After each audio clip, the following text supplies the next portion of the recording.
The United States Supreme Court has struck down tariffs imposed under emergency powers, forcing the Trump administration to recalibrate its trade strategy.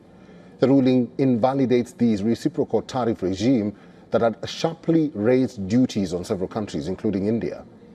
India has now reacted to U.S. Supreme Court's ruling, saying that it is currently studying all the development and their implications. For Indian exports, tariff levels have fluctuated significantly over the past year, from 26% in April, then raised to 50% in August. The Russia-linked 25% component was removed early this month.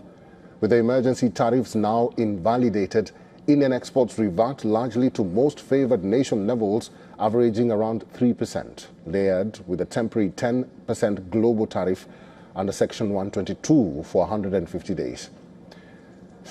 Sector-specific duties under Section 232, including steel and automobiles, remain in force.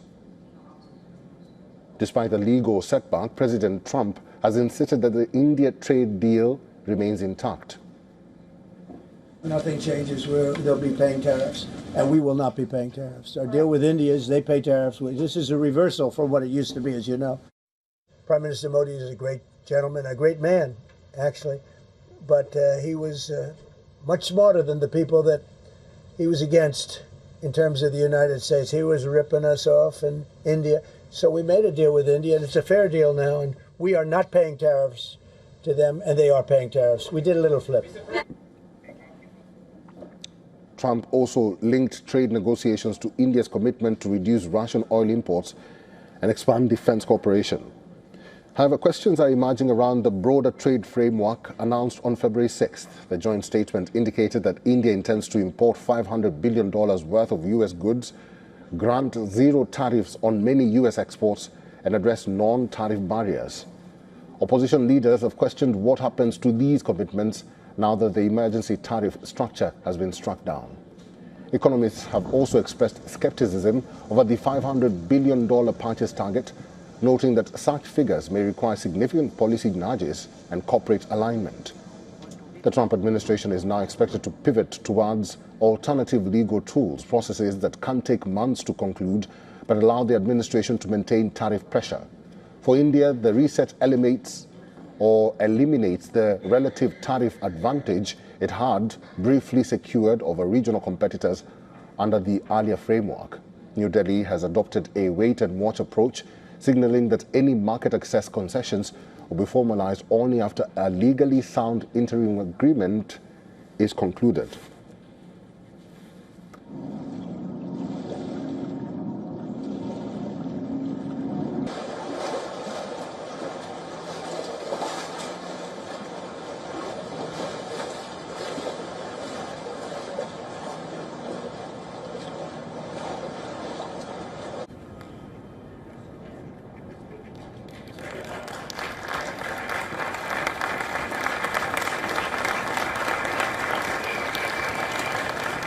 Secretary of Commerce. Mitali Nikor is an economist and founder of Nikor Associates. She's now joining us live from New Delhi. Nikor, thank you very much for making time for us, and welcome to WION The World is One.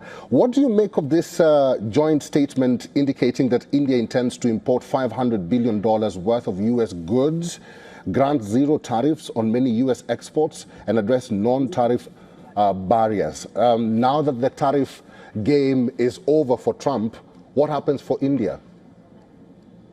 I think it's a very interesting world we live in, because every day we come with a new agreement, and then the day after that, that agreement, and the conditions that motivated that agreement no longer exist.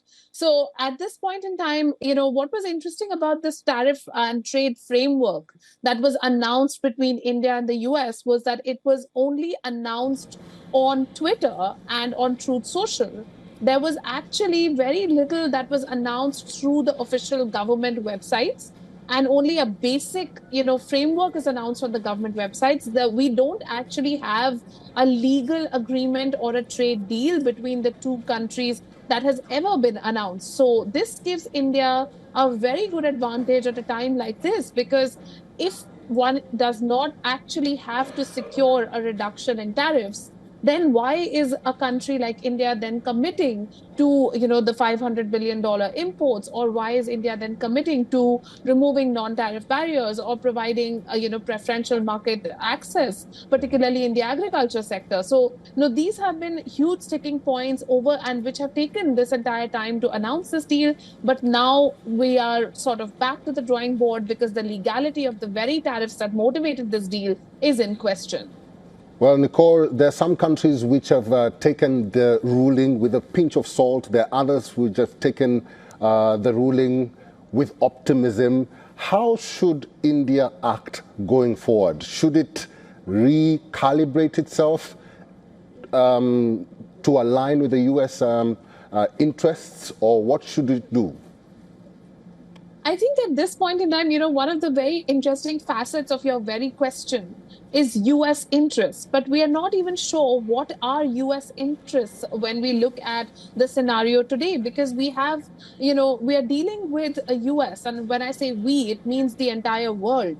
The entire world, several countries are dealing with a very fractured mandate in the US, where you have, the Democrats on one side, Republicans on one side, the president's office on another side, and then the Supreme Court ruling. All of these are actually giving very different messages, very different signals. So really, what does US interest even mean in this situation is not clear. And for any country at this point in time, it is very critical to look at what is the legality and what is the legal question on the table. If tariffs are not permitted, and if only 10% tariffs are being permitted for the next 150 days, maybe a wait and watch approach makes sense. And then one sees what actually happens when the congressional, approval comes in or does not come in. That will determine the true bargaining power of countries against the US. All right. Mitali, Nicole, it's good to see you. We'll have to end it there. Thank you for talking to us today. Thank you.